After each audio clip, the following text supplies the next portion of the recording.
So ఇప్పటి వరకు Andhra king తాలూకా తరపు నుంచి 3 పాటలు వచ్చాయి. ఫస్ట్ అయితే మీరు రాశారు, బ్లాక్ బస్టర్ హిట్ అయ్యింది, మీరు ఉంటే చాలని అనిపిస్తుంది. దాని తర్వాత సెకండ్ మీరు పాడారు, థర్డ్ ఈ సాంగ్ ఎలా స్పెషల్, ఎందుకు స్పెషల్ ఏంటి చెప్పండి. సో చిన్న గుండెలో హాస్ ఆల్వేస్ బీన్ యాక్చువల్లీ ఈ సాంగ్ కంపోజ్ చేసి 1 year అయిందని మొన్నే వివేక్ మోహన్ వాళ్ళతో ఊరికే కూర్చున్నప్పుడు చెప్పాడు. వావ్, అండ్ కంపోజ్ చేసి బేసిక్లీ. Yeah yeah. అండ్ అది కంపోజ్ చేస్తున్నప్పుడే మహేష్ కి ఫస్ట్ ఈ సాంగ్ సిచ్యువేషన్ లేదు స్క్రిప్ట్ చెప్పినప్పుడు, కానీ ఏదో ఎక్సైట్మెంట్ ఫీల్ అవుతున్నాడు.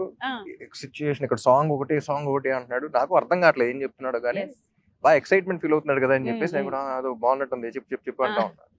3వ మీటింగ్ కానీ అర్థం కాలేదు, like for him to frame and all of that.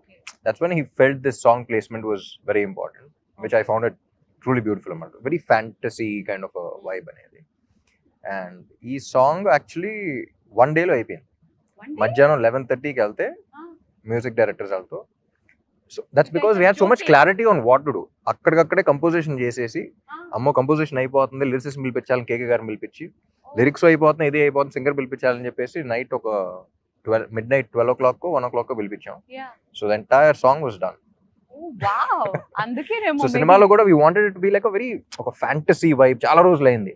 ఇప్పుడు సినిమాలు కూడా ఎక్కువ గోరీగా, నేను కూడా మాట్లాడతాను మాసని అదని, like it's getting little to extreme అనిపించింది.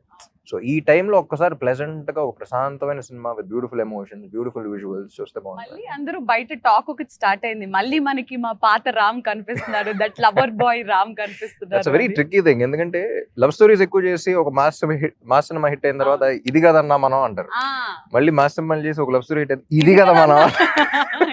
సో మంచి సినిమాలు తీయాలి, ఏ జానర్ అయినా సరే.